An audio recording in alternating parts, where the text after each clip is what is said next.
All right. Oh, it says meeting is now. It tells you. All right. Cool. Hi everybody. Welcome. We are reading through Comedy of Errors tonight. Um, if you're just now joining us, well, of course you're just now joining us. We just started. I'm really good at this. Can't you tell? Uh, we are not officially a Montford Park Players production, but we are being going through the Montford Park Players. So Montford is letting us use their Zoom and also their YouTube to stream. So if you have a few bucks and can donate to Montford, all of that money goes to the theater.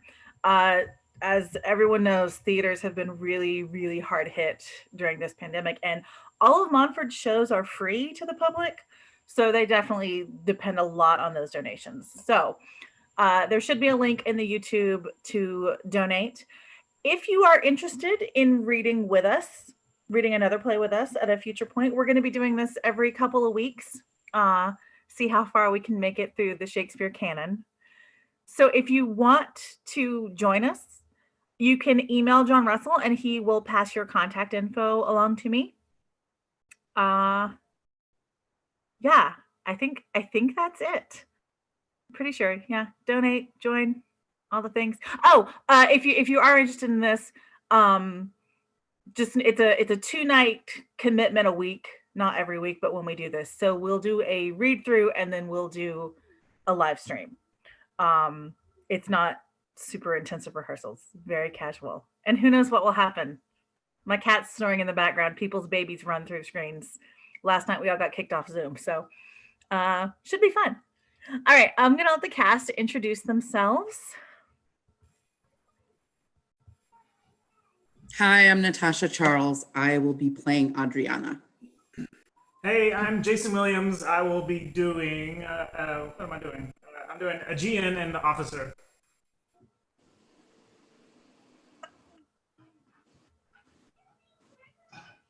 I'm Gina Pauratore. I'm playing Aemilia, Luce, the servant, and Dr. Pinch. I am Mandy Bean, and I'll be playing Angelo. I am Matt Tavener, and I'll be playing Antipholus of Ephesus. I'm Sonia Andrea. I'll be playing Antipholus of Syracuse. Hi, I'm Sophie Stanley, and I will be playing Balthazar and the Second Merchant. I'm Mika Parks. I will be playing Dromio of Ephesus. I'm Tom Griffin. I'll be playing Dromio of Syracuse. I'm Nana Hosmer Griffin. I will be playing the courtesan, the jailer, and the first merchant. I'm Gabby Bailey, and I'm going to be playing Luciana. I'm David Broshar, and I'll be playing Duke Solinus.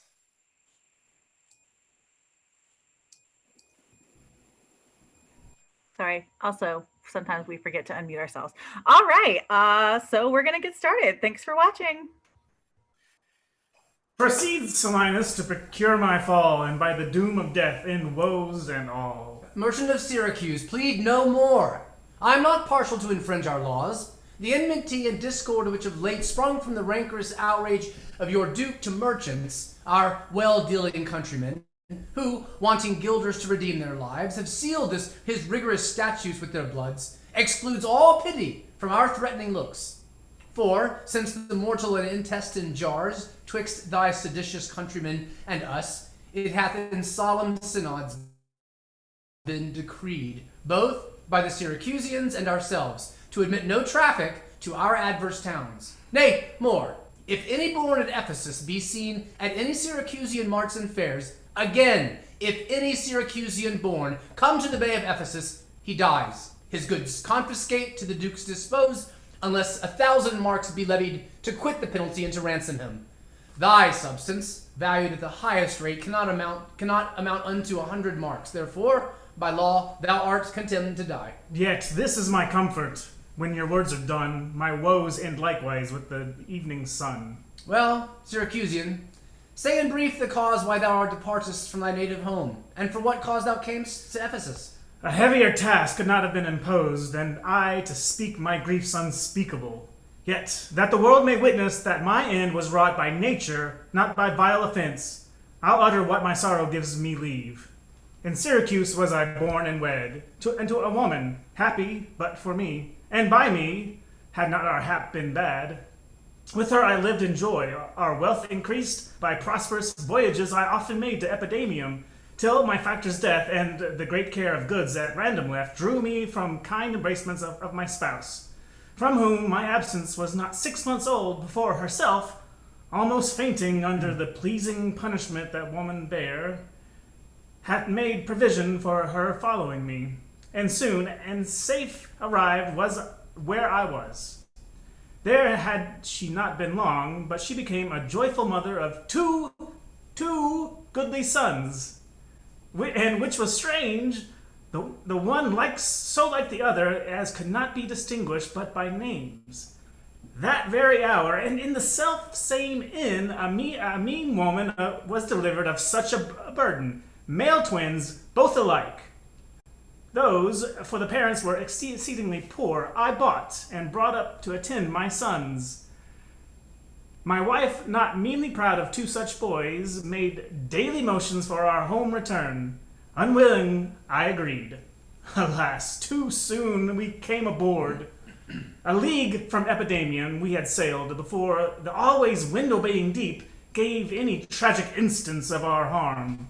But longer we did not retain much hope, for what obscured light the heavens did grant did but convey unto our fearful minds a doubtful warrant of immediate death, which though myself would gladly have embraced, yet the incessant weepings of my wife, weeping for what she saw must come, and piteous plainings of the pretty babes that mourn for fashion, ignorant of what to fear, forced me to seek delays for them and me.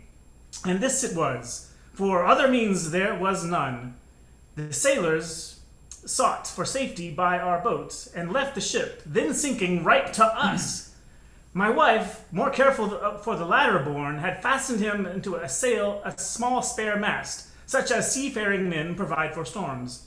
To him, one of the other twins was bound, whilst I, been heedful of the other. The children thus disposed, my wife and I, fixing our eyes on whom care was fixed, fastened ourselves at either end of the mast, and floating straight, obedient to the stream, was carried towards Corinth, as we thought.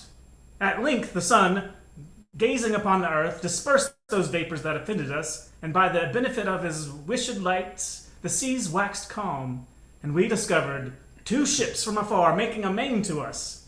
Of Corinth that, of Epidaurus this. But ere they came, oh, let me say no more. Gather the sequel, but what before? Nay, forward, old man, do not break off so, for we may pity, though not pardon thee. Oh, had the gods done so. Let me plug in. I'll be right back. I have weird eyebrows on this one. Sorry. All right. We are fixed. Had the gods done so, I had not now worthily termed them merciless to us. For ere the ships could meet by twice 5 leagues, we were encountered by a mighty rock, which being violently borne upon, our helpful ship was splitted in the midst, so that in this unjust divorce of us, fortune had left to both of us alike, what to delight in, what to sorrow for. Her part, poor soul, seeming as burdened with lesser weight, but not with lesser woe, was carried with more speed before the wind, and in our sight they were taken up by fishermen of Corinth, as we thought. At length another ship had seized upon us, and knowing whom it was their hap to save, gave healthful welcome to their shipwrecked guests, and would have reft the fishers of their prey had not their bark been very slow of sail, and therefore homeward they did bend their course. Thus have you heard me severed from my bliss, that by misfortunes was my life prolonged, to tell sad stories of my own mishaps. And for the sake of them thou sorrowest for, do me the favor to dilate at full what hath befallen of them and thee till now. My youngest boy, and yet my eldest care, at 18 years became inquisitive after his brother, and importuned me that his attendant, so his case was like, reft of his brother, but retained his name, might bear him company in the quest of him, whom, whilst I labored of a love to see, I hazard the loss of whom I loved. 5 summers have I spent in farthest Greece, roaming clean through the bounds of Asia, and coasting homeward, came to Ephesus. Hopeless to find, yet loath to leave unsought, or that, or any place that harbors men. But here must end the story of my life, and happy were I in my timely death, could my travels warrant me they live. Hapless Aegeon, whom the fates have marked to bear the extremity of dire mishap. Now, trust me, were it not against our laws, against my crown, my oath, my dignity, which princes would they may not disannul, my soul should sue as advocate for thee. But though thou art a judge to the death, and past sentence may not be recalled but to our honor's great disparagement, yet I will favor thee in what I can. Therefore, merchant, I'll limit thee this day to seek thy health by beneficial help. Try all the friends thou hast in Ephesus. Beg thou or borrow to make up the sum, and live. If no, then thou art doomed to die. Jailer, take him into thy custody. I will, my lord. Hopeless and helpless doth the Aegeon wind, but to procrastinate his lifeless end.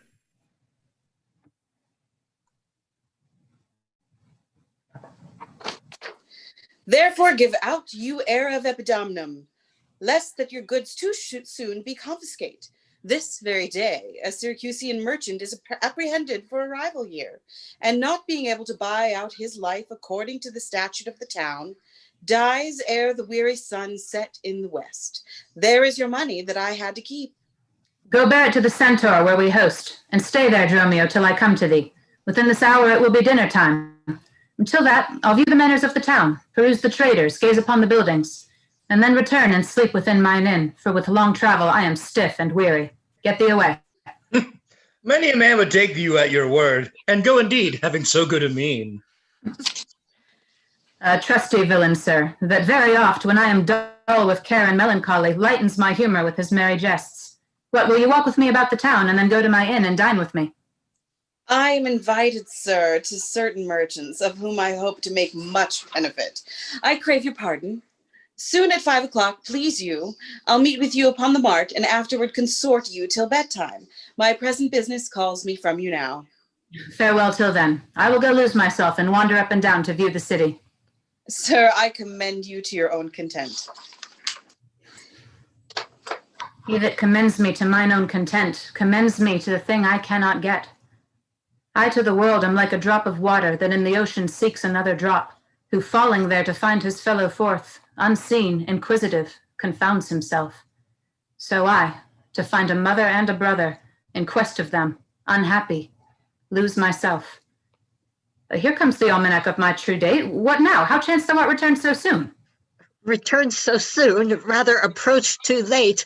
The capon burns, the pig falls from the spit, the clock hath strucken 12 upon the bell, my mistress hath made at 1 upon my cheek. She is so hot because the meat is cold. The meat is cold because you come not home.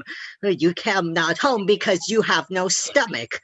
You have no stomach, having broke your fast. But we that know 'tis what 'tis to fast and pray are penitent for your default today. To stop in your wind, sir, tell me this, I pray. Where have you left the money that I gave you?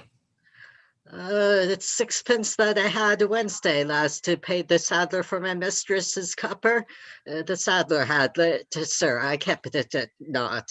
I am not in a sportive humor now. Tell me, and dally not, where is the money? We being strangers here, how darest thou trust so great a charge from thine own custody? I pray you, ere as you sit at dinner, I from my mistress come to you in post. If I return, I shall be post indeed, for she will score your fault upon my pate. Methinks your maw, like mine, should be your clock, and strike you home without a messenger. Come, Dromio, come. These jests are out of season. Reserve them till a merrier hour than this. Where is the gold I gave in charge to thee? To me, sir, why you gave no gold to me. Come on, sir knave, have done your foolishness, and tell me how thou hast disposed thy charge. My charge was but to fetch you from the mart home to your house, the Phoenix, sir, to dinner. My mistress and her sister stays for you. Tell me, in what safe place you have bestowed my money, or I shall break that merry sconce of yours that stands on tricks when I am undisposed. Where is the 1,000 marks of me? I have some marks of yours upon my pate, some of my mistress marks upon my shoulders, but not 1,000 marks between you both. If I should pay your worship these again, perchance you will not bear them patiently. Thy mistress marks? What mistress, slave, hast thou? Your worship's wife, my mistress at the Phoenix, she that doth fast till you come home to dinner, and prays you will hie home to dinner. Wilt thou flout me thus unto my face? Being forbid, there, take you that, sir knave. Mean you, sir, for God's sake, hold your hands. Nay, and you will not, sir. I'll take my heels. On my life! By some device or other, the villain is o'erwrought of all my money. They say this town is full of cozenage, as nimble jugglers that deceive the eye, dark-working sorcerers that change the mind, soul-killing witches that deform the body, disguised cheaters, trading mountebanks, and many such like liberties of sin. If it prove so, I will be gone the sooner. I'll to the Centaur to go seek this slave. I greatly fear my money is not safe. Neither my husband nor the slave returned, that in such haste I sent to seek his master. Surely, Luciana, it is 2:00. Perhaps some merchant hath invited him, and from the mart he's somewhere gone to dinner. Good sister, let us dine and never fret. A man is master of his liberty. Time is their master, and when they see time, they'll go or come. If so, be patient, sister. Why should their liberty then ours be more? Because their business still lies out a door. Look, when I serve him so, he takes me ill. Oh, no, he is the bridle of your will. There's none but asses will be bridled so. Why, headstrong liberty is lashed with woe. There's nothing situate under heaven's eye but hath his bound, in earth, in sea, in sky. The beasts, the fishes, and the winged fowls are their male subjects and at their controls. Men, more divine, the masters of all these, lords of the wide world and wild watery seas, endued with intellectual sense and souls of more preeminence than fish and fowls, are masters to their females and their lords. Then let your will attend on their accords. This servitude makes you to keep unwed. Not this, but troubles of the marriage bed. But were you wedded, you would bear some sway. Ere I'll learn love, I'll practice to obey. How, if your husband starts some otherwhere?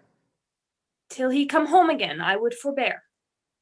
Patience unmoved.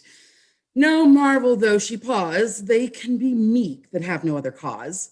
A wretched soul bruised with adversity, we bid be quiet when we hear it cry. But were we burned with the like weight of pain, as much or more would we ourselves complain. So thou, that hast no unkind mate to grieve thee, with urging helpless patience wouldst relieve me. But if thou live so, see the light bereft. This fool's begged patience in thee will be left. Well, I will marry one day, but to try, here comes your man. Now is your husband nigh. Say, is your tardy master now at hand? Nay, he's at 2 hands with me, and that my 2 ears can witness. Say, didst thou speak with him? Knowst thou his mind? He told his mind upon mine ear. Beshrew his hand, I scarce could understand it. Spake he so doubtfully, thou couldst not feel his meaning? Nay, he struck so plainly, I could too well feel his blows, and withal so doubtfully that I could scarce understand them. But say, I prithee, is he coming home? It seems he hath great care to please his wife. Oh, why, mistress, sure my master is horn mad. Born mad, thou villain. I mean not cuckold mad, but sure he is stark mad. When I desired him to come home to dinner, he asked me for 1,000 marks in gold. 'Tis dinner time, quoth I. My gold, quoth he. Your meat doth burn, quoth I. My gold, quoth he. Will you come home, quoth I. My gold, quoth he. Where is the 1,000 marks I gave thee, villain? The pig, quoth I, is burned. My gold, quoth he. My mistress, sir, quoth I. Hang up thy mistress. I know not thy mistress. Out on thy mistress. Quoth who? Quoth my master. I know, quoth he, no house, no wife, no mistress, so that my errand due unto my tongue, I thank him, I bear home upon my shoulders, for in conclusion he did beat me there. Go back again, thou slave, and fetch him home. Go back again and be new beaten home? For God's sake, send some other messenger. Back, slave, or I will break thy pate across. And he will bless that cross with another blessing. Between you, I shall have a holy head. Hence, prating peasant, fetch thy master home. Am I so round with you as you with me that I, like a football, do you spurn me thus? You spurn me hence, he will spurn me hither. If I last in this service, you must case me in leather. Fie, how impatience lureth in your face. His company must do his minions grace, whilst I at home starve for my merry look, have homely age and alluring beauty took from my poor cheek. Then he hath wasted it. Are my discourses dull, barren, my wit? If voluble as sharp discourse be marred, unkindness blunts it more than marble hard. Do their gray vestments his affections bait? That's not my fault, he's master of my state. That ruins are in me, that he can be found by him not ruined. Then is he the ground of my defeatures? My decayed fare, a sunny look of his would soon repair. But too unruly, dear, he breaks the pail and feeds from home. Poor I am, but is stale. Self-harming jealousy. Fie, beat it hence. Unfeeling fools can with such wrongs dispense. I know his eye doth homage otherwhere, or else what lets it be, but would he hear? Sister, you know he promised me a chain. Would that alone he would detain, so he would keep fair quarter with his bed. I see the jewel best enameled will lose his beauty, yet the gold bides still, that others touch and often touching will wear gold. And no man that hath a name by falsehood and corruption doth its shame. Since that my beauty cannot please his eye, I'll weep what's left away and weeping die. How many fond fools serve mad jealousy?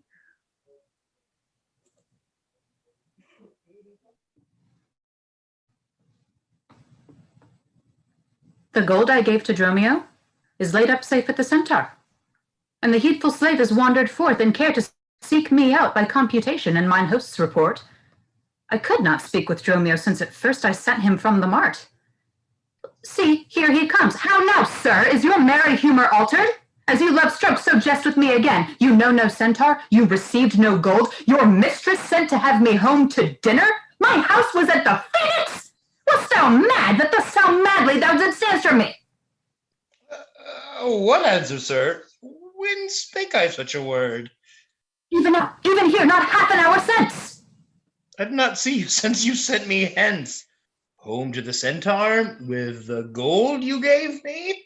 Villain, thou didst deny the gold's receipt and told me of a mistress and a dinner, for which I hope thou felt I was displeased.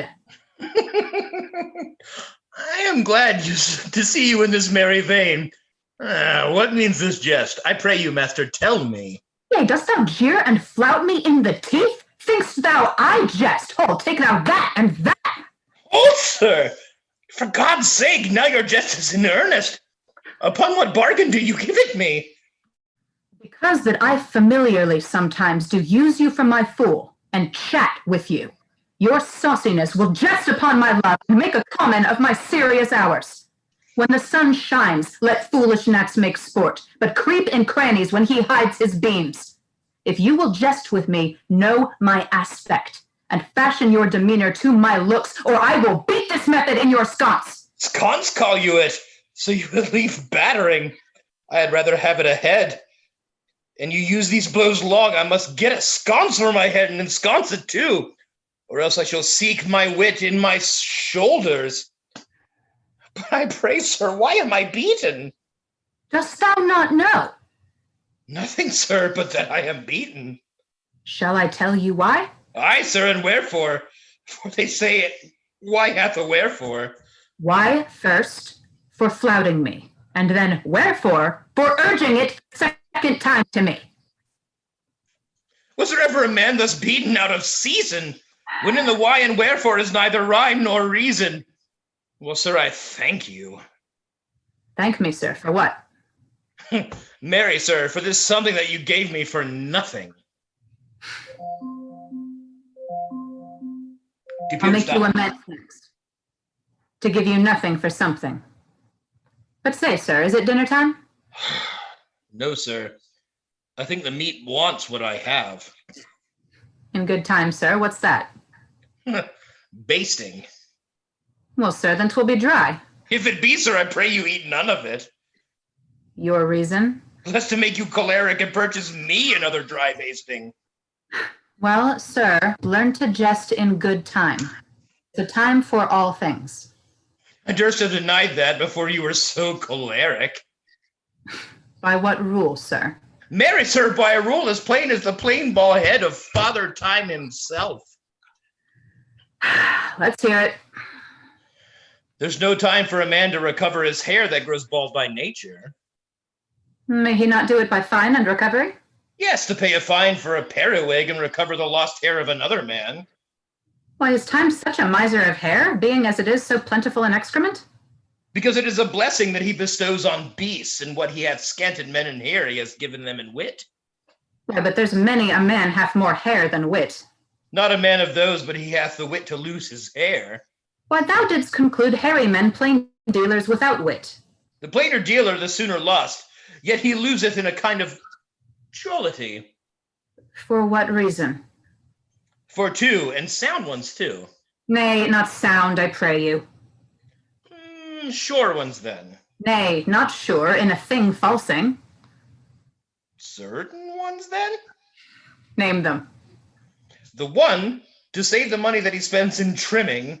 The other, that at dinner they should not drop in his porridge. You would all this time have proved there is no time for all things. Marry, and did, sir, namely, no time to recover hair lost by nature. But your reason was not substantial. Why, there is no time to recover. Thus I mend it. Time himself is bald, and therefore to the world's end will have bald followers. I knew 'twould be a bald conclusion. But soft, who walks us yonder?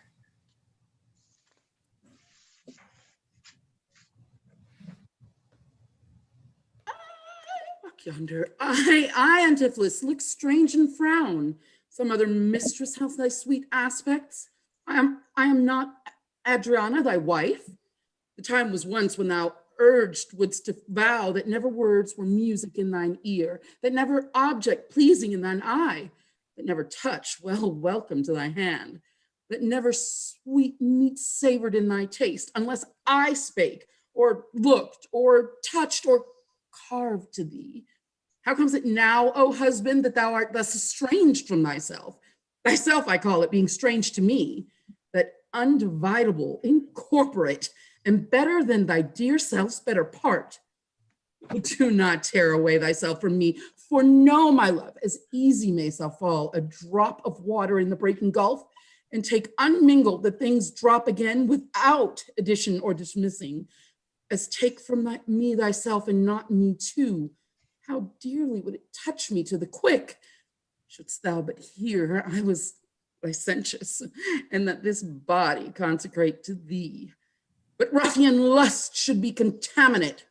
Wouldst thou not spit at me and spurn at me and hurl the name of husband in my face and tear the stained skin off my harlot brow and from my false hand cut the wedding ring and break it with a deep divorcing vow? I know thou canst, and therefore see thou do it. I am possessed with an adulterate blot. My blood is mingled with the crime of lust, for if we two be one, and thou play false, I do digest the poison of thy flesh, being strumpeted by thy contagion. Keep then far league and truce with thy true bed.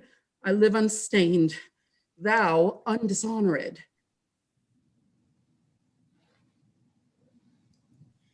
Plead you to me, fair dame? I know you not. In Ephesus I am but 2 hours old, strange unto your town, as to your talk, who every word by all my wit being scanned, want wit in all one word to understand. Fie, brother, how the world is changed with you. When were you wont to use my sister thus? She sent for you by Dromio home to dinner. By Dromio? By me? By thee, and this thou didst return from him, that he did buffet thee, and in his blows denied my house for his, me for his wife. Did you converse, sir, with this gentlewoman? What is the course and drift of your compact? Ay, sir, I never saw her till this time. Villain thou liest, for even her very words didst thou deliver to me on the mart. I never spake with her in all my life.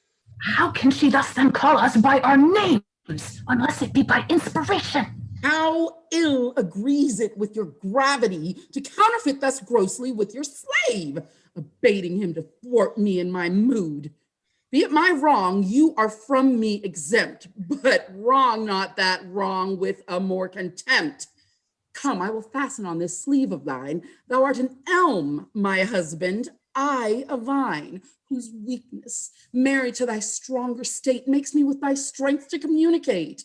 If aught possess thee from me, it is dross, usurping ivy, briar, or idle moss, who all for want of pruning with intrusion infect thy sap and live on thy confusion. To me she speaks. She moves me for her theme. What, was I married to her in my dream? Or sleep I now and think I hear all this? What error drives our eyes and ears amiss? Until I know this sure uncertainty, I'll entertain the offered fallacy. Dromio, go bid the servants spread for dinner. Oh, for my beads. I cross me for a sinner. This is the fairyland, oh spite of sprites. We talk with goblins, owls, and sprites. If we obey them not, this will ensue. They'll suck our breath and pinch us black and blue. Why preachest thou to thyself and answerest not? Dromio, thou drone, thou snail, thou slug, thou slut, thou sot. I am transformed, master, am I not? I think thou art in mind, and so am I. Nay, master, both in my mind and my shape. Thou hast thine own form. No, I am an ape. If thou art changed to aught, 'tis to an ass. Oh, 'tis true, she rides me and I long for grass. 'Tis so I am an ass, else it could never be. But I should know her as well as she knows me. Come, no longer will I be a fool to put the finger in the eye and weep, whilst man and master laugh my woes to scorn. Come, sir, to dinner. Dromio, keep the gate. Husband, I'll dine above with you today and shrive you of 1,000 idle pranks. Sirrah, if any ask you for my master, say he dines forth, and let no creature enter. Come, sister. Dromio, play the porter well. Am I in earth, in heaven, or in hell? Sleeping or waking, mad or well advised, known unto these and to myself disguised? I'll say as they say and persevere so, and in this mist at all adventures go. Master, shall I be porter at the gate? Aye, and let none enter, lest I break your pate. Come, Antipholus. We dine too late.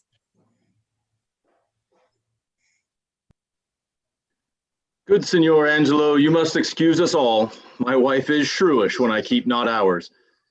Say that I lingered with you at your shop to see the making of her carcanet, and that tomorrow you will bring it home. But here's a villain that would face me down. He met me on the mart, and that I beat him, and charged him with 1,000 marks in gold, and that I did deny my wife and house. Thou drunkard thou, what dost thou mean by this? Say what you will, sir, but I know what I know. That you beat me at the mart, I have your hand to show. If his skin were parchment and the blows you gave were ink, your own handwriting would tell you what I think. I think thou art an ass. Marry, so it doth appear, by the wrongs I suffer and the blows I bear. I should kick being kicked, being at that pass. You would keep from my heels and beware of an ass. You're sad, Signor Balthazar. Pray God our cheer may answer my goodwill and your good welcome here. I hold your dainties cheap, sir, and you're welcome, dear. Oh, Signor Balthazar, either at flesh or fish, a table full of welcome makes scarce one dainty dish. Good meat, sir, is common, that every churl affords. And welcome more common, for that's nothing but words. Small cheer and great welcome makes a merry feast. Aye, to a miserly host and more sparing guest. But though my cates be mean, take them in good part. Better cheer may you have, but not with better heart. But soft, my door is locked. Go bid them let us in. Maud, Bridget, Marion, Cecil, Jillian, Jen. Mome, Malthorse, Capon, Coxcomb, Idiot, Patch. Either get thee from the door or down to the hatch. Dost thou conjure for wenches that thou call'st for such store? When what is too many? Go, get thee from the door. Oh, what Patch has made our porter? My master stays in the street. Let him walk from whence he came, lest he catch cold on's feet. Who talks within there? Ho, open the door. Right, sir, I'll tell you when. And you tell me wherefore. Wherefore? For my dinner. I have not dined today. Nor today here must you not. Come again when you may. What art thou that keepest me out from the house I owe? The porter for this time, and my name is Dromio. Oh, villain! Thou hast stolen both mine office and my name. If one ne'er got me credit, the other mickle blame. If thou hadst been Dromio today in my place, thou wouldst changed with thy face for a name or thy name for an ass. What a coil is there, Dromio? Who are those at the gate? Let my master in, Luce. Faith, no, he comes too late. And so tell your master. Oh, Lord, I must laugh. Have at you with a proverb. Shall I set in my staff? Have at you with another. That's when. Can you tell?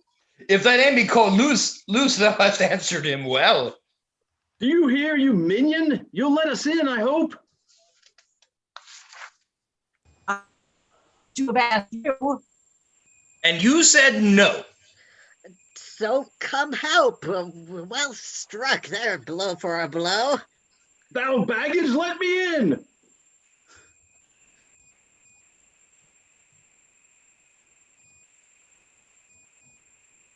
Can you tell for whose sake? Master, knock the door hard. Let him knock till it ache. You'll cry for this minion if I beat the door down. What needs all that? And a pair of stocks in the town? Who's at the door that keeps all this noise? By my troth, your town is troubled with unruly boys. Are you there, wife? You might have come before. Your wife, Sir Knave? Go, get you from the door. Oh, if you went in pain, master, this knave would go sore.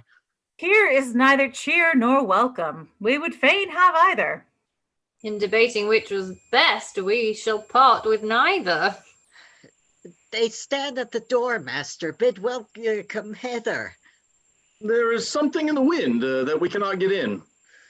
If you would say so, master, if your garments were thin, your cake there is warm within. You stand here in the cold. It would make a mad as a buck to be so bought and sold. Go fetch me something. I'll break ope the gate. Break any breaking here, and I'll break your knave's pate. A man may break a word with you, sir, and words are wind. Aye, and break it in your face, so he break it not behind. It seems thou wants breaking. Out upon thee, hind!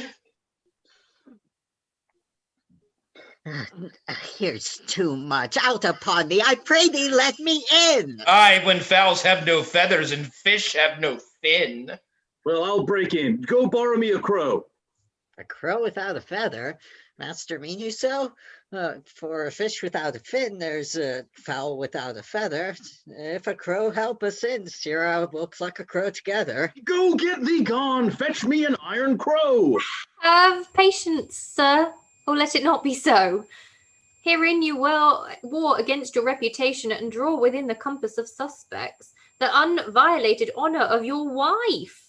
Once this, your long experience of her wisdom, her sober virtue, years, and modesty, plead on her part some cause to you unknown. And doubt not, sir, but she will well excuse why at this time the doors are made against you. Be ruled by me. Depart in patience, and let us to the Tiger Hall to dinner, and about evening come yourself alone, to know the reason of this strange restraint. If by strong hand you offer to break in, now in the stirring passage of the day, a vulgar comment will be made of it, and that supposed by the common route against your yet ungalled estimation, that may with foul intrusion enter in, and dwell upon your grave when you are dead. For slander lives upon succession, forever housed where it gets possession. You have prevailed. I will depart in quiet, and in despite of mirth, mean to be merry.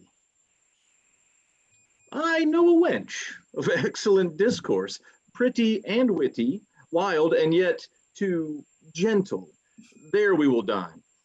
This woman that I mean, my wife, but I protest without desert, hath oftentimes upbraided me withal. To her we will to dinner. Get you home, and fetch the chain by this I know 'tis made. Bring it, I pray you, to the Porpentine, for there's the house. That chain will I bestow, be it for nothing but to spite my wife, upon my hostess there. Good sir, make haste. Since mine own doors refuse to entertain me, I'll knock elsewhere to see if they'll disdain me. I'll meet you at that place some hour hence. Do so. This jest shall cost me some expense.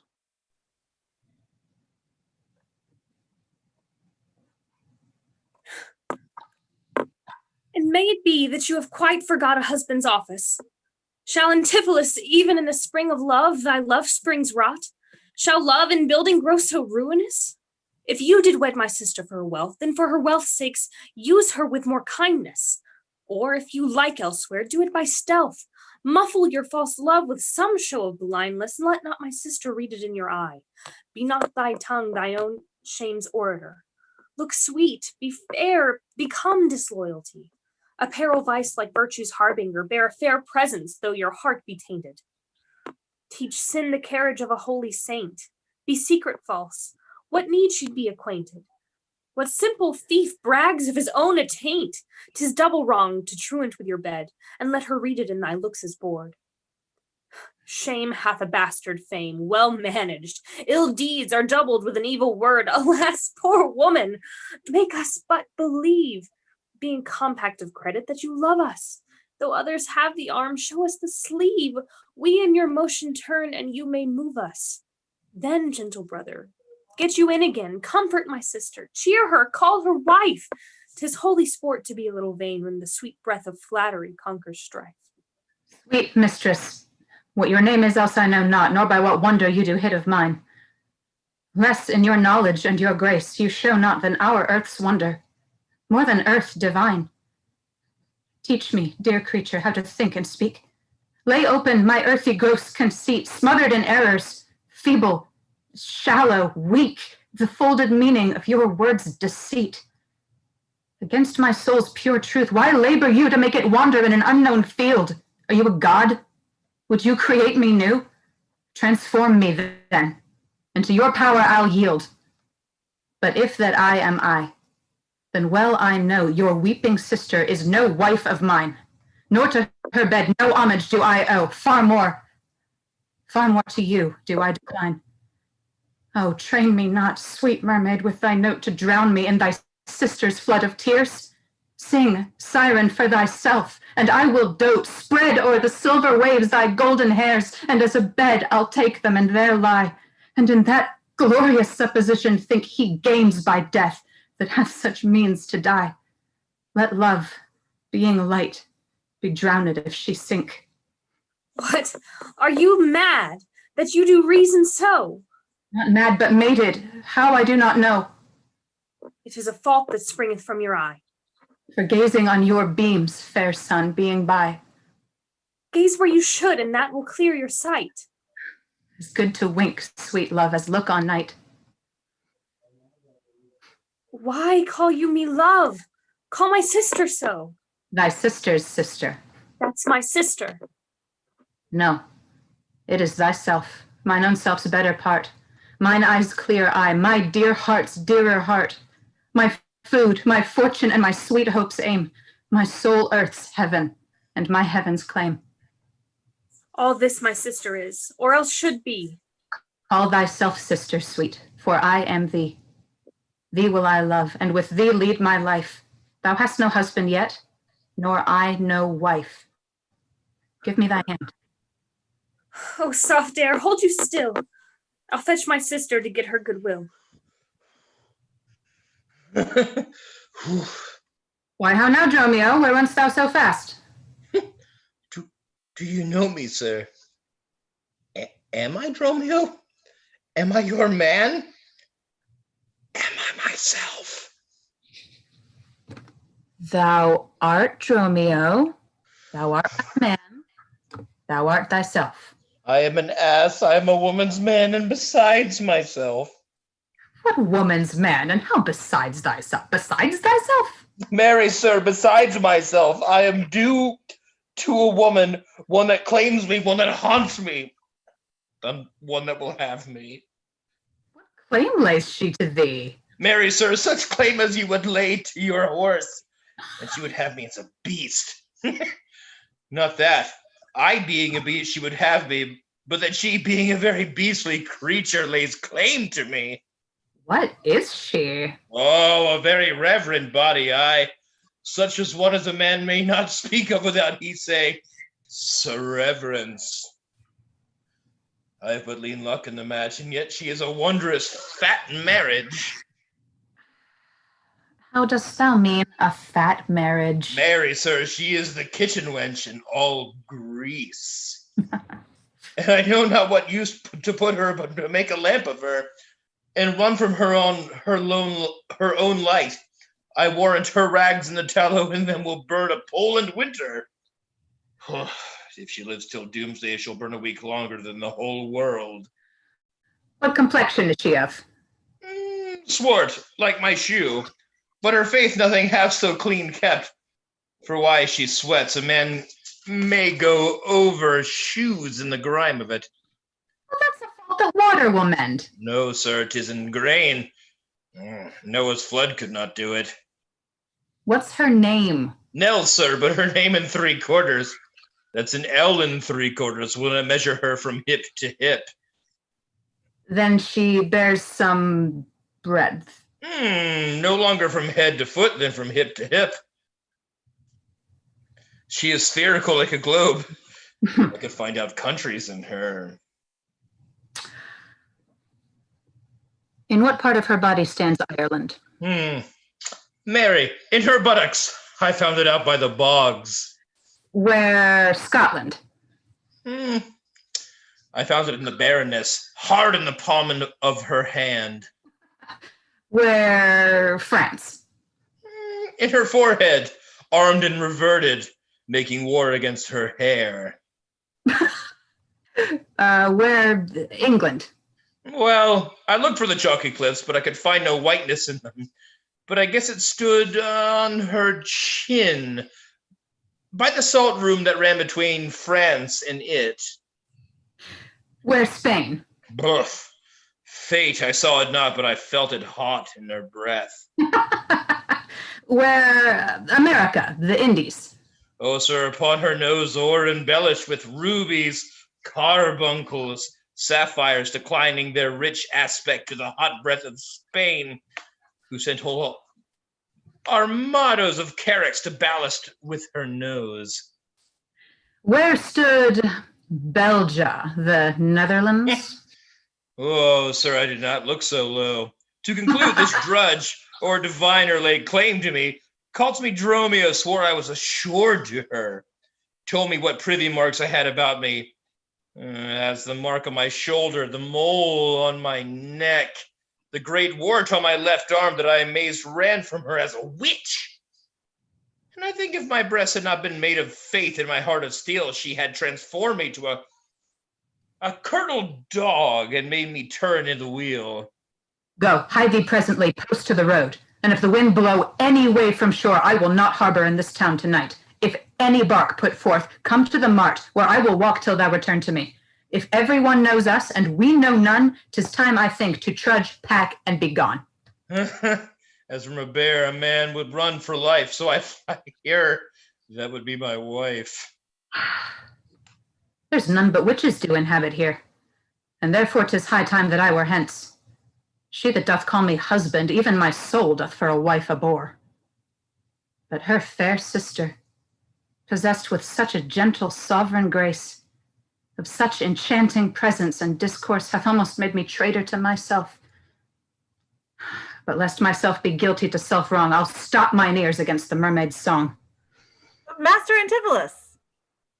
Aye, that's my name. I know it well, sir. Lo, here's the chain. I thought to have taken you at the Porpentine. The chain unfinished made me stay thus long.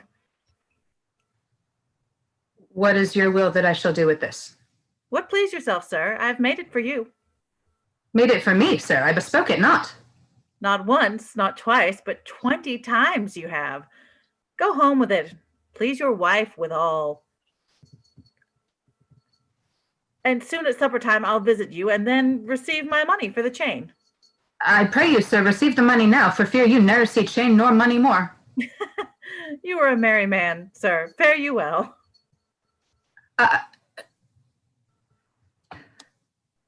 What I should think of this, I cannot tell. But this I think, there's no man is so vain that he would refuse so fair an offered chain. I see a man here needs not live by shifts, when in the street he meets such golden gifts. All to the mart, and there for Dromio stay. If any ship put out, then straight away. You know, since Pentecost the sum is due, and since I have not much important you, nor now I had not, but that I am bound to Persia and want guilders for my voyage, therefore make present satisfaction, or I'll attach you by this officer. Even just the sum that I do owe to you is growing to me by Antipholus, and in the instant that I met with you, he had of me a chain. At 5 o'clock, I shall receive the money for the same. Please, if you walk with me down to his house, I will discharge my bond and thank you too. That labor you may save. See where he comes. While I go to the goldsmith's house, go thou and buy a rope's end. That will I bestow among my wife and her confederates for locking me out of my doors by day. Oh, but soft, I see the goldsmith. Get thee gone. Buy thou a rope and bring it home to me. I buy £1,000 a year. I buy a rope. A man is well holp up that trusts to you. I promised your presence and the chain, but neither chain nor goldsmith came to me. Belike you thought our love would last too long if it were chained together, and therefore came not. Saving your merry humor, here's the note how much your chain weighs to the utmost carat, the fineness of the gold, and chargeful fashion, which doth amount to 3 odd ducats more than I stand indebted to this gentleman. I pray you see him presently discharged, for he is bound to sea and stays but for it. I am not furnished with the present money. Besides, I have some business in the town.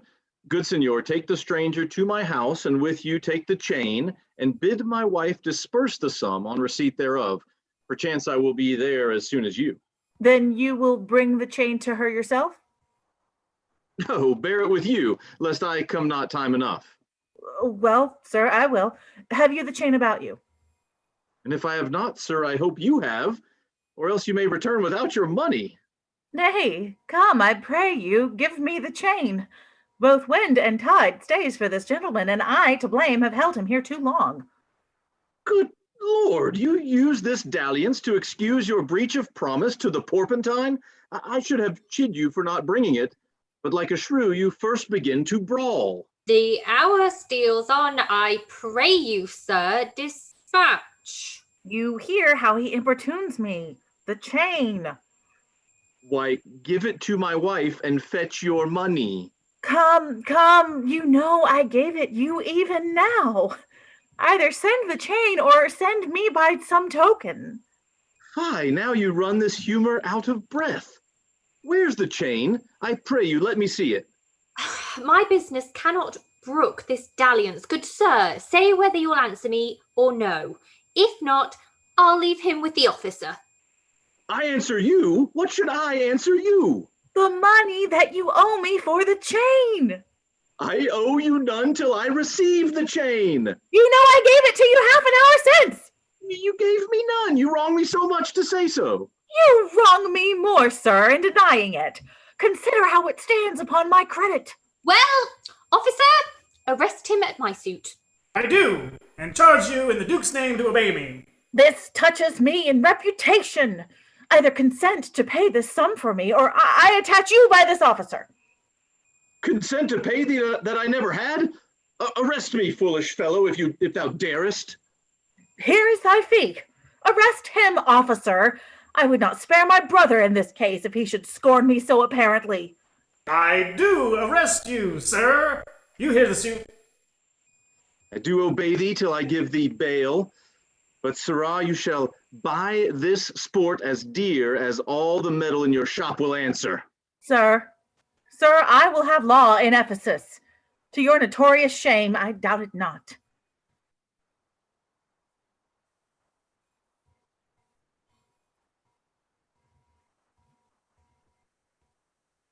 Master, there is a bark of Epidamnum that stays, but till her owner comes aboard, and then, sir, she bears away. Our fraught is sure, I have conveyed aboard, and I have brought the oil, the balsamum, and the aquavitae. The ship is in her trim, the merry wind blows fair from land, and they stay for naught at all, but for their owner, master, and yourself. How now, a madman? Why, thou peevish sheep? What ship of Epidamnum stays for me? Ship you sent me to hire wattage? Thou drunken slave, I sent thee for a rope, and told thee to what purpose and what end. You sent me for a rope's end as soon. You sent me to the bay, sir, for a bark. I will debate this matter at more leisure and teach your ears to list me with more heed. To Adriana, villain, hie thee straight.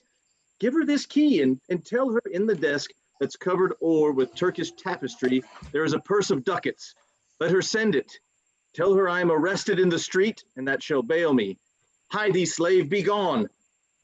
On, officer, to prison till it come. Oh, the Adriana. That is where we died, where Dalzabel did claim me for her husband. She is too big, I hope, for me to compass. Thither I must. Although against my will, for servants must their master's will fulfill. Luciana, did he tempt thee so? Mightst thou perceive austerely in his eye that he did plead in earnest, yea or no? Looked he red or pale, or sad or merrily? What observation madest thou in this case of his heart's meteors tilting in his face? First, he denied you had him in no right. He meant he did me none? Oh, the more my spite. Then swore he that he was a stranger here. And true he swore, though yet forsworn he were. Then pleaded I for you. And what said he? That love I begged for you, he begged of me. With what persuasion did he tempt thy love? With words that in an honest suit might move. First he did praise my beauty, then my speech. Didst speak him fair? Have patience, I beseech. I cannot, nor I will not hold me still. My tongue, though not my heart, shall have his will. He is deformed, crooked, old, and sear, ill-faced, worse-bodied, shapeless everywhere, vicious, ungentle, foolish, blunt, unkind, stigmatical in making, worse in mind. Who would be jealous then of such a one? No evil lost its wailed when it is gone. Oh, but I think him better than I say. And yet would hear in others' eyes were worse. Far from his nest the lapwing cries away. My heart prays for him, though my tongue do curse. Here, go. The desk, the purse. Sweet. And now make haste. How is thy lost thy breath? Running fast. Where is thy master, Dromio? Is he well? No, he's in Tartar's limbo. Worse than hell, a devil in an everlasting garment hath him. One whose hard heart is buttoned up with steel. A fiend, a fury, pitiless and rough. A wolf, nay worse, a fellow all in buff, a back fiend, a shoulder clapper, one that countermands the passages of valleys, creeks and narrow lands, a hound that runs counter and yet draws dry foot well, one that before the judgment carries poor souls to hell. Why, man, what is the matter? Oh, I do not know the matter. He is arrested on the case. What, is he arrested?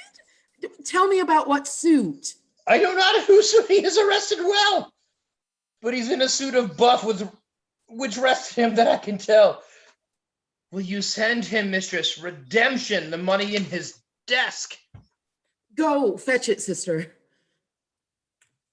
This I wonder at, that he, unknown to me, should be in debt. Tell me, was he arrested on a band? No, not on a band, but on a stronger thing. A chain! A chain! Do you not hear it ring? What, the chain? No, the bell! 'Tis time that I were gone. It was 2 ere I left him, and now the clock strikes 1. The hours come back? That did I never hear. Oh, yes, if any hour met a sergeant, turns back for very fear. As if time were in debt, how fondly dost thou reason? Time is very bankrupt and owes more than he's worth to season. Nay, he's a thief too. Have you not heard men say that time comes stealing on by night and day? If time be in debt and theft, and a sergeant on the way, hath he not reason to turn back an hour in the day? Go, Dromio. There's the money, bear it straight, and bring thy master home immediately. Come, sister, I'm pressed down with conceit. Conceit? My comfort and my injury.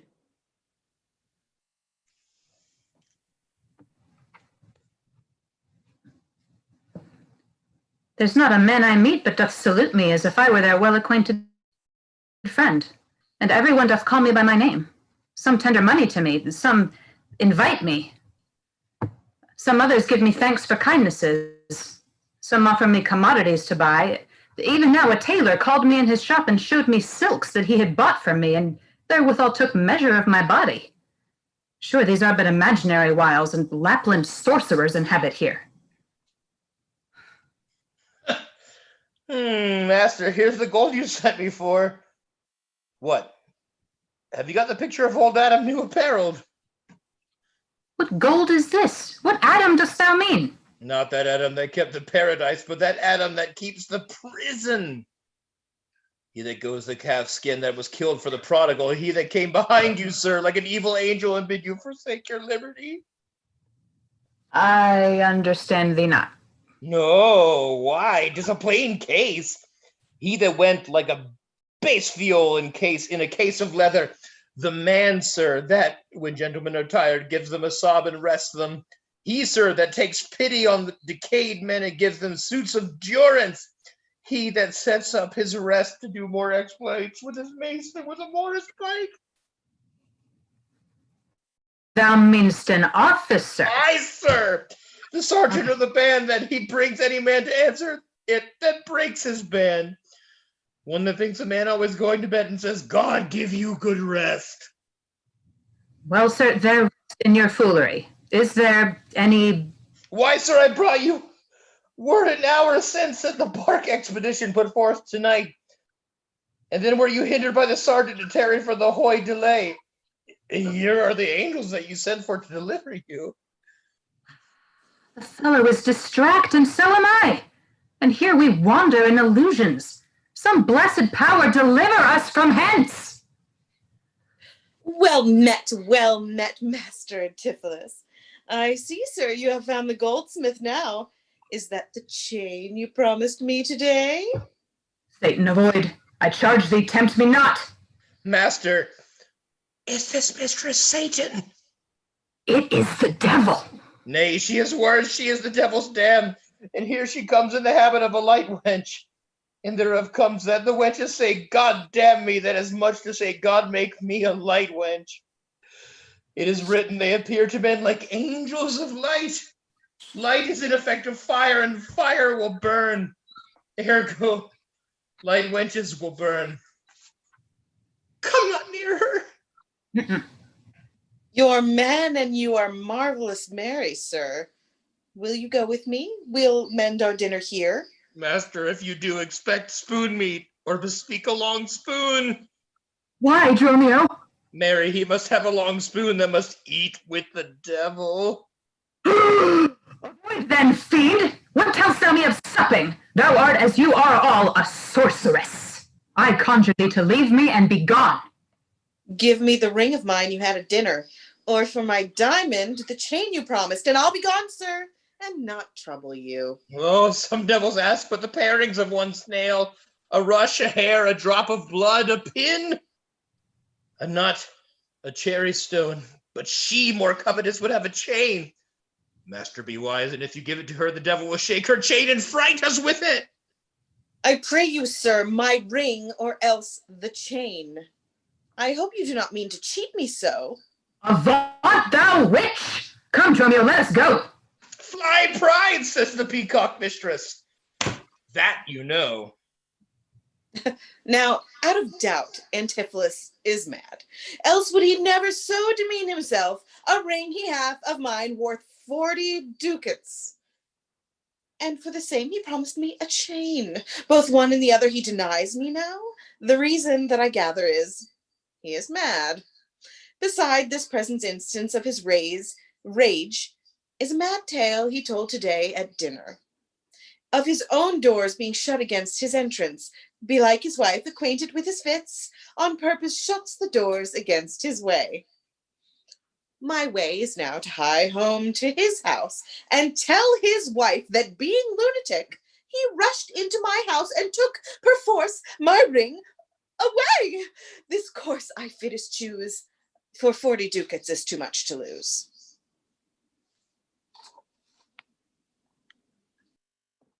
Fear me not, man. I will not break away. I'll give thee, ere I leave thee, so much money to warrant thee as I'm rested for. My wife is in a wayward mood today, and will not lightly trust the messenger that I should be attached in Ephesus. I tell you, 'twill sound harshly in her ears. Here comes my man. I think he brings the money. How now, sir? Have you that I sent you for? Here's that. I warrant you will pay them all. But where's the money? Why, sir, I gave the money for the rope. 500 ducats, villain, for a rope? I'll serve you, sir, 500 at the rate. To what end did I bid thee hie thee home? To a rope's end, sir, and to that end am I returned. And to that end, sir, I will welcome you. Good sir, be patient. Nay, 'tis for me to be patient. I am in adversity. Good, now hold your tongue. Nay, but rather persuade him hold his hands. Thou whoreson senseless villain! I would I were senseless, that I might not feel your blows. Thou art sensible in nothing but blows, and so is an ass. I am an ass indeed. You may prove it by my long ears. I have served him from the hour of my nativity to this instant, and have nothing at his hands for my service but blows. When I am cold, he heats me with beating. When I am warm, he cools me with beating. When I am waked with it, when I sleep, raised with it, when I sit, driven out of doors with it, when I go from home, welcomed home with it when I return. Nay, I bear it upon my shoulders as a beggar wanter brat. And I think when he hath lamed me, I shall beg with it from door to door. Come, go along. My wife is coming yonder. Mistress, respis finum, respect to your end, or rather the prophecy like the parrot, beware the rope's end. Wilt thou still talk? How say you now? Is not your husband mad? His incivility confirms no less. Good Dr. Pinch, you are a conjurer. Establish him in his true sense again, and I will please you what you will demand. Alas, how fiery and how sharp he looks. Mark how he trembles in his ecstasy. Give me your hand. And Here is my hand, and let it fill your ear. I charge thee, Satan, housed within this man, to yield possession to my holy prayers, and to thy state of darkness hie thee straight. I conjure thee by all the saints in heaven. Peace, doting wizard, peace. I am not mad. Oh, that thou wert not, poor distressed soul. You minion, you. Are these your customers? Did this companion with the saffron face revel and feasted at my house today, whilst upon me the guilty doors were shut, and I denied to enter in my house? Oh, husband, God doth know you denied me at home. Where would you have remained until this time, free from these slanders and this open shame? Dined at home? Thou villain, what sayest thou? Sir, to sooth to say, you did not dine at home. Were not my doors locked up and I shut out? Purdy, your doors were locked and you shut out. And did not she herself revile me there? Sans fable, she herself reviled you there. Did not her kitchen maid rail, taunt, and scorn me? Certes she did. The kitchen vestal scorned you. And did not I enraged depart from thence? In verity you did, my bones bear witness, that since have felt the vigor of his rage. Is good to soothe him in these contraries. It is no shame. The fellow finds his vein, and yielding to him, humors well his frenzy. Thou hast suborned the goldsmith to arrest me. Alas, I sent you money to redeem you. By Dromio here, who came in haste for it. Money by me, heart and goodwill you might, but surely, master, not a rag of money. Wentest not thou to her for a purse of ducats? He came to me and I delivered it. And I am witness with her that she did.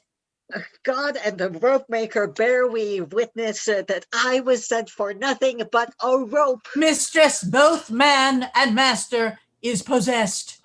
I know it by their pale and deadly looks. They must be bound and laid in some dark room. Say, wherefore did thou lock me forth today, and why dost thou deny the bag of gold? I did not, gentle husband, lock thee forth. And gentle master, I've received no gold, but I confess, sir, that we were locked out. Dissembling villain, thou speakst false in both. Dissembling harlot, thou art false in all, and art confederate with a damned pack to make a loathsome abject scorn of me. With these nails I'll pluck out these false eyes that would behold me in me this shameful sport. Go, bind him, bind him. Let him not come near me. More company, the fiend is strong within him. Ay me, poor man, how pale and wan he looks. What? Will you murder me? Thou jailer thou, I am thy prisoner. Wilt thou suffer them to make a rescue? Masters, let him go. He is my prisoner, and you shall not have him. Go bind this man, for he is frantic too. What wilt thou do, thou peevish officer? Hast thou delight to see a wretched man do outrage and displeasure to himself? He is my prisoner. If I let him go, the debt he owes will be required of me. I will discharge thee ere I go from thee. Bear me forthwith unto this creditor, and knowing how the debt grows, I will pay it. Good master doctor, see him safe conveyed home to my house. Oh, most unhappy day. Oh, most unhappy strumpet. Master, I am here entered in bond for you. Out on thee, villain, wherefore dost thou mad me? Will you be bound for nothing? Be mad, good master, cried the devil. God help, poor souls. How idly do they talk. Go bear him hence. Sister, you with me.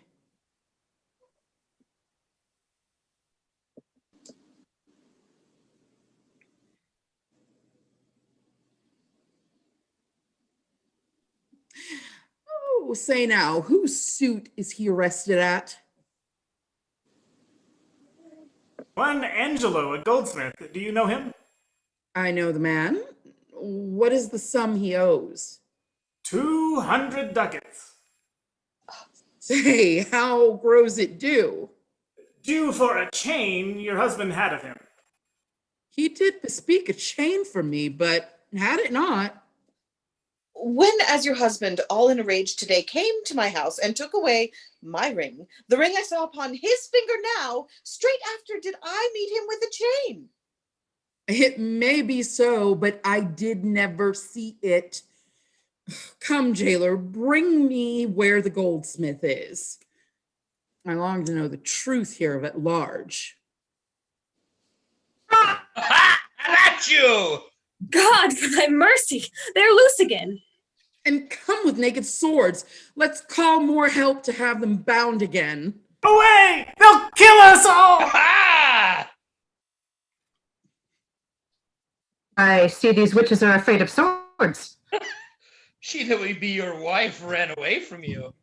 Come to the centaur, fetch our stuff from thence. I long that we were safe and sound aboard. Faith, stay here this night. They will surely do us no harm. You saw they speak us fair, gave us gold. Methinks they are such a gentle nation that but for the mountain of mad flesh that claims marriage of me, I could find in my heart to stay here and still turn witch. I will not stay tonight for all the town. Therefore, away to get our stuff aboard. Oh, yeah, all right. I am sorry, sir, that I have hindered you, but I protest he had the chain of me, though most dishonestly he doth deny it. How is the man esteemed here in the city? A very reverend reputation, sir, of credit infinite, highly beloved, second to none that lives here in the city. His word might bear my wealth at any time. Speak softly, yonder as I think he walks. 'Tis so. And that self-chain about his neck, which he forswore most monstrously to have. Good sir, draw near to me. I'll speak to him. Signor Antipholus, I wonder much that you would put me to this shame and trouble, and not without some scandal to yourself, with circumstance and oaths so to deny this chain, which now you wear so openly. Beside the charge, the shame, imprisonment, you have done wrong to this, my honest friend, who, but for staying on our controversy, had hoisted sail and put to sea today. This chain you had of me. Can you deny it? I think I had. I never did deny it. Yes, that you did, sir, and forswore it too. Who heard me to deny it or forswear it? These ears of mine, thou knowest, did hear thee. Fie on thee, wretch! 'Tis pity that thou livest to walk where any honest man resort. Thou art a villain to impeach me thus. I'll prove mine honor and mine honesty against thee presently, if thou darest stand. I dare and do defy thee for a villain. Hold, hurt him not, for God's sake, he is mad. Some get within him, take his sword away. Bind Dromio too, and bear them to my house. Run, master, run! For God's sake, take a house. This is some priory. In, or we are spoiled. Be quiet, people. Wherefore throng you hither? To fetch my poor distracted husband hence. Let us come in, and we may bind him fast and bear him home for his recovery. I knew he was not in his perfect wits. I am sorry now that I did draw on him. How long hath this possession held the man? This week he hath been heavy, sour, sad, and much different from the man he was. But till this afternoon, his passion ne'er brake into extremity of rage. Hath he not lost much wealth by wreck of sea, buried some dear friend? Hath not else his eye strayed his affection in unlawful love, a sin prevailing much in youthful men who give their eyes the liberty of gazing? Which of these sorrows is he subject to? To none of these, except be the last, namely some love that drew him oft from home. Oh, you should for that have reprehended him. Why, so I did. Aye, but not rough enough. As roughly as my modesty would let me. Haply in private. And in assemblies too. Aye, but not enough. It was the copy of our conference. In bed he slept not for my urging it. Abroad he fend not for my urging it. Alone it was the subject of my theme. In company I often glanced it. Still, did I tell him it was vile and bad? And therefore came it that the man was mad. The venom clamors of a jealous woman poisons more deeply than a mad dog's tooth. It seems he sleeps where hindered by thy railing, and therefore comes it that his head is light. Thou sayest his meat was sauced with thy upbraidings. Unquiet meals make ill digestions.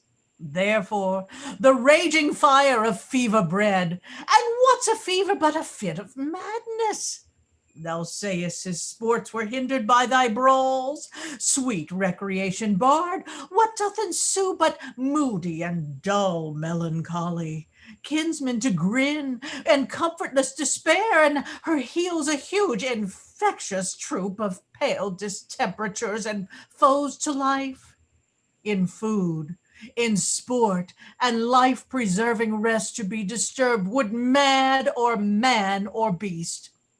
The consequence is then thy jealous fits have scarred thy husband from the use of wits. She never reprehended him but mildly, when he demeaned himself rough, rude, and wildly.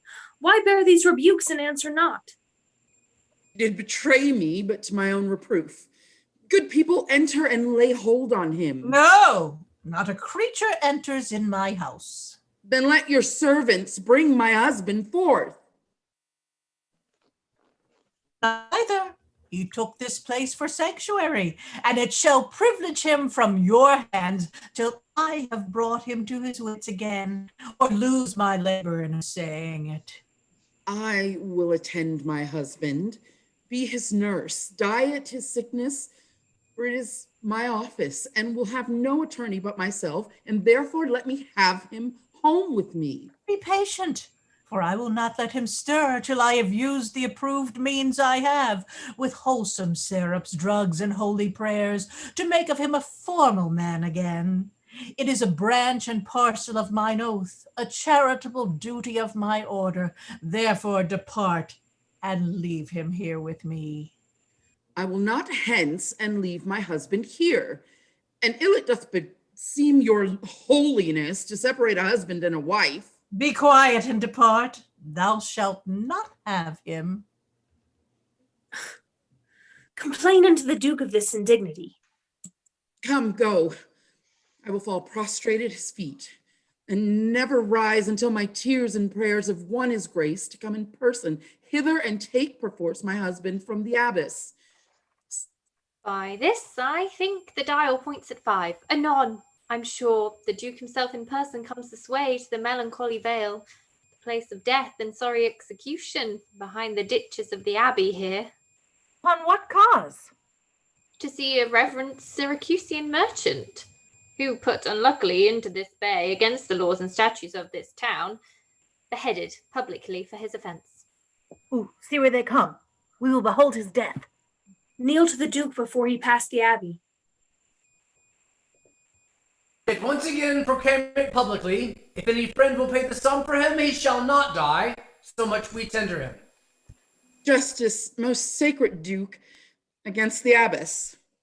She is a virtuous and a reverend lady. It cannot be that she hath done thee wrong.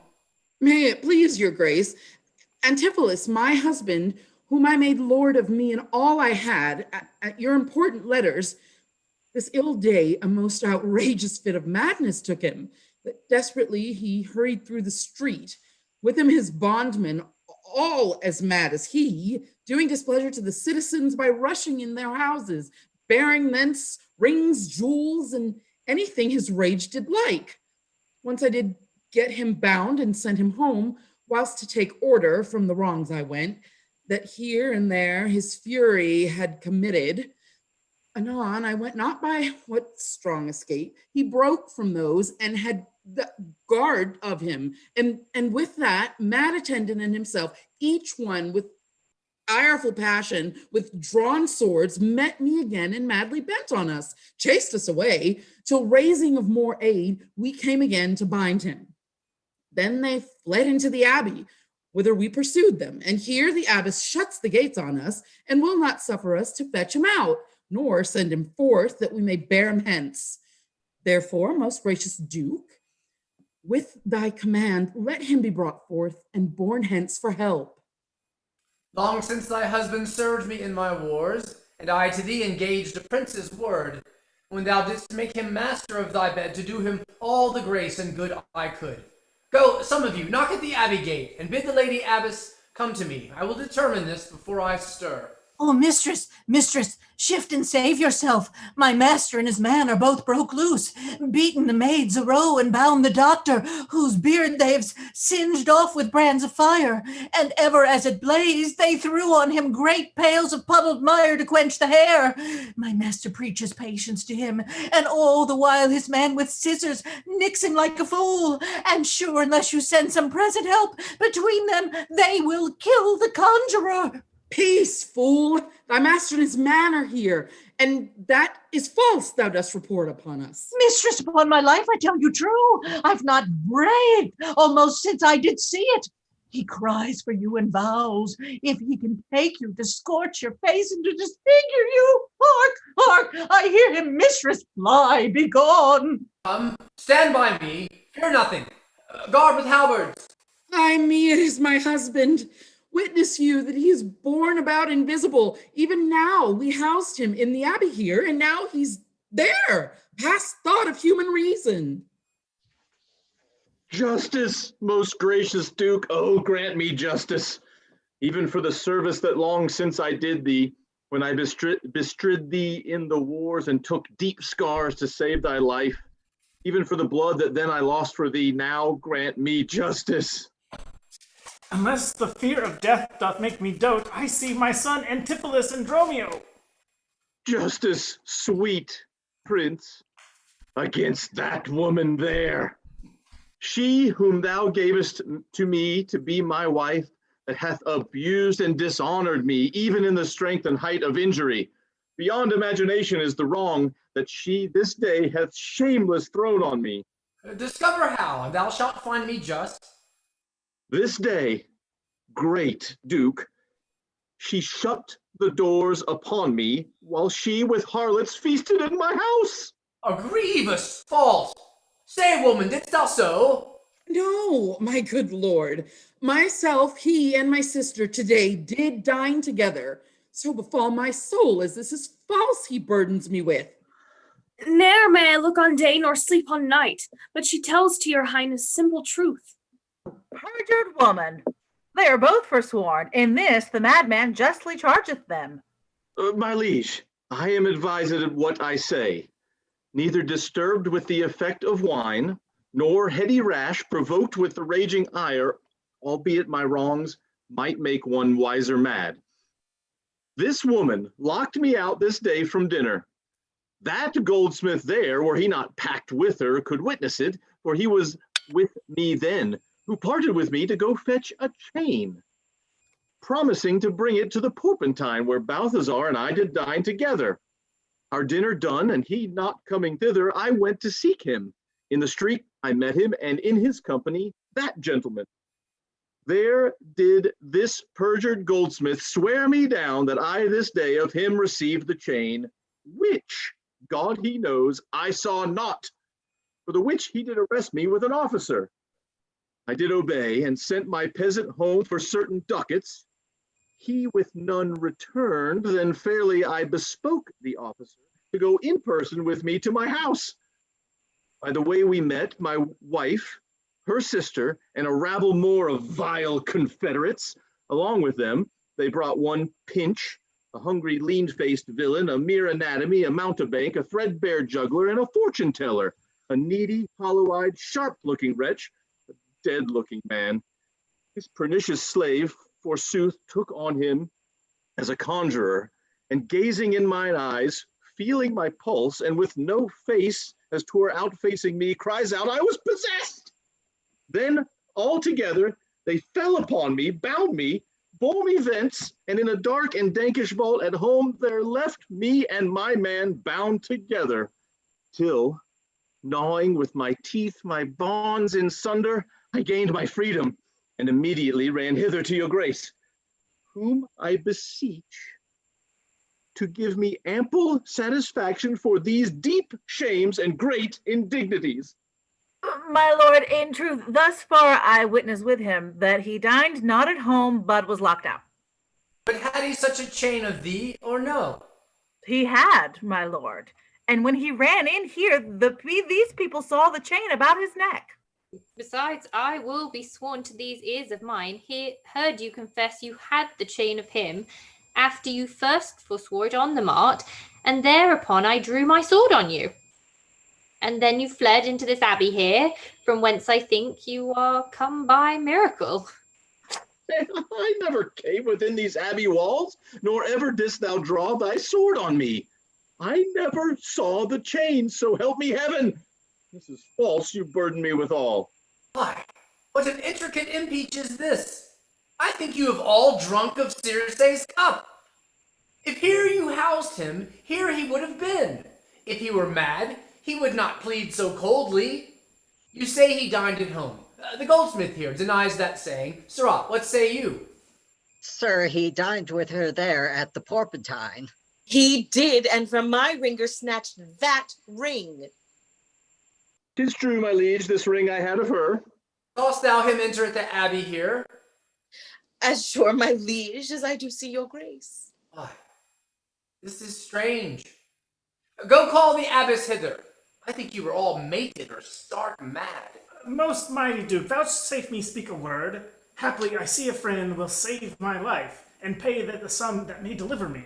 Speak freely, Syracusian, what thou wilt. Is not your name, sir, called Antipholus? And is not that your bondsman, Dromio?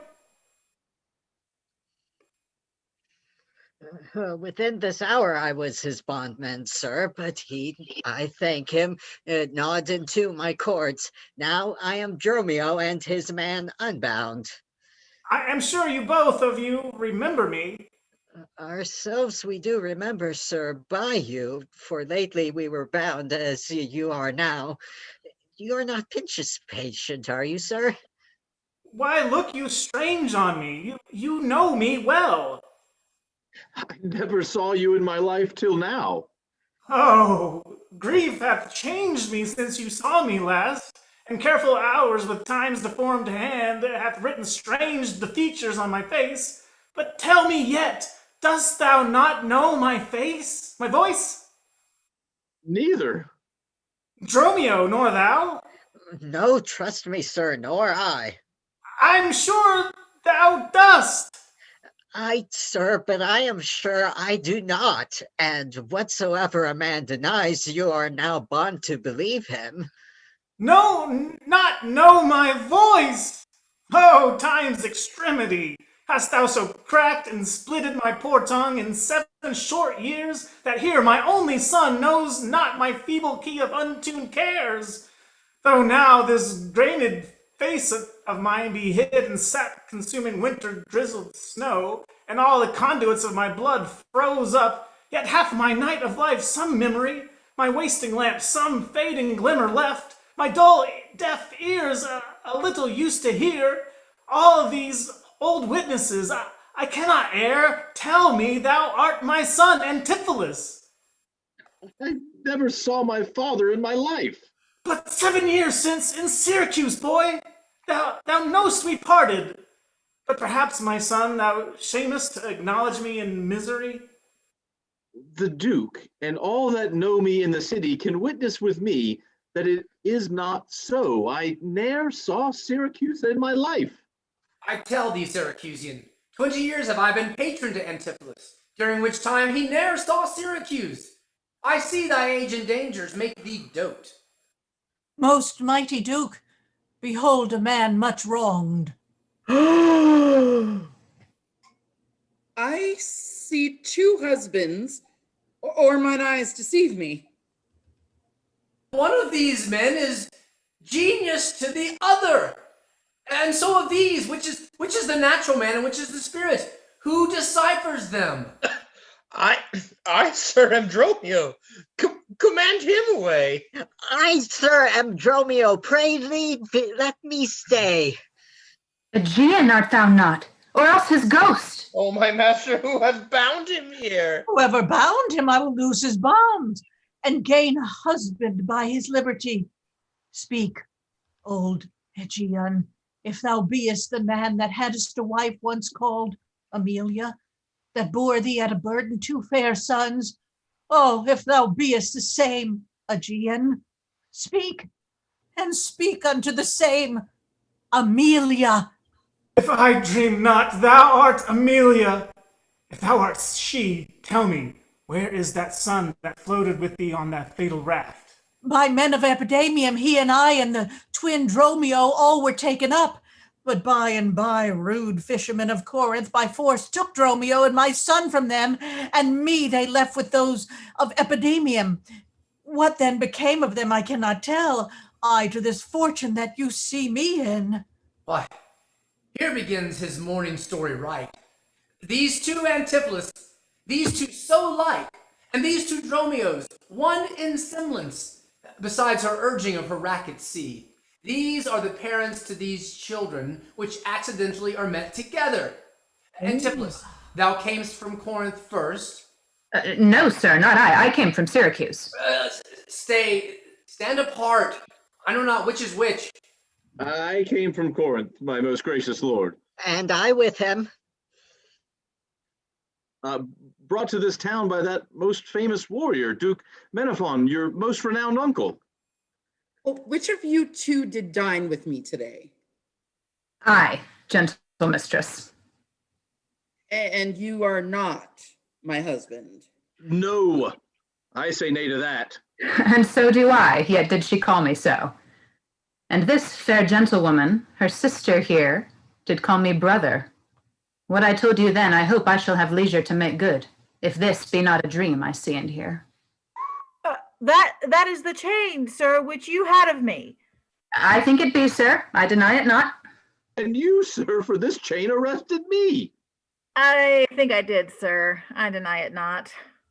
I sent you money, sir, to be your bail by Dromio, but I think he brought it not. No, none by me. This purse of ducats I received from you, and Dromio, my man, did bring them me. I see we still did meet each other's man, and I was taken for him, and he for me, and thereupon these errors are arose. These ducats pawn I for my father here. It shall not need. Thy father hath his life. Sir, I must have that diamond from you. There, take it, and much thanks for my good cheer. Renowned Duke, vouchsafe to take the pains to go with us into the abbey here, and here at large discourse all our fortunes, and all that are assembled in this place that by thy sympathized one day's error have suffered wrong. Go, keep us company, and we shall make full satisfaction. 33 years have I but gone in travail of you, my sons, and till this present hour my heavy burden never delivered. The Duke, my husband, and my children both. And you, the calendars of their nativity, go to a gossip's feast and go with me, after so long grief, such festivity. With all my heart, I'll gossip at this feast. So, master, shall I fetch your stuff from shipboard? Dromio, what stuff of mine hast thou embarked? Your goods that lay at host, sir, in the Centaur. He speaks to me. I am your master, Dromio. Come, go with us. We'll look to that anon. Embrace thy brother there. Rejoice with him. There's a friend at your master's house that kitchened me for your 2-day at dinner. She now be my sister, not my wife. Methinks you are my glass and not my brother. I see by you I am a sweet-faced youth. Will you walk in to see their gossiping?